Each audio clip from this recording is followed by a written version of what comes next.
देखिए, इंटरनेट पर बहुत सारे ऐसे लोग हैं जो ये मानते हैं कि भारत में गरीब लोगों को, कम पढ़े लिखे लोगों को और ऐसे लोगों को जो टैक्स कम पे करते हैं उनके हिसाब से उन्हें वोट करने का अधिकार नहीं होना चाहिए। देखिए, मैं इस बात से बिल्कुल भी अग्री नहीं करता हूं। दुनिया के जिन हिस्सों में भी इस तरह का मूव लिया गया है वहां की कॉन्सिक्वेंसेस बहुत अलग रहे हैं।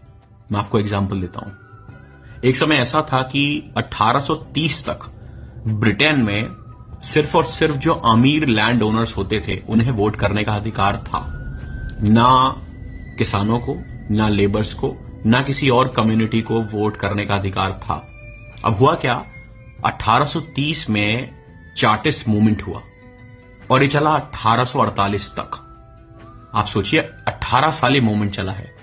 जस्ट एक मुद्दा था कि हमें वोट करने का अधिकार चाहिए, क्योंकि सारे नियम कानून एलीट क्लास के लिए बनाए जा रहे थे, क्योंकि वोट करने का अधिकार सिर्फ उन्हें था।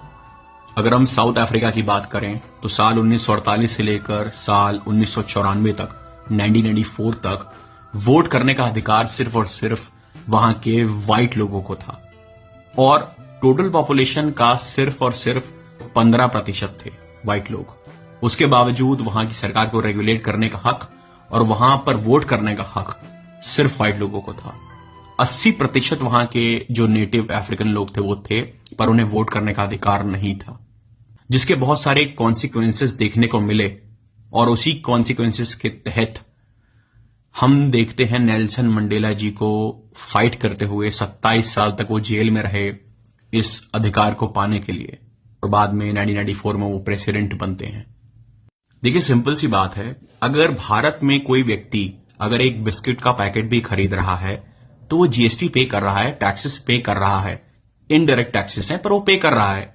चाहे वो साबुन की टिकिया भी खरीद रहा हो तो उसका पार्टिसिपेशन हमारी इकोनॉमी में बिल्कुल है, भले ही छोटा है पर है।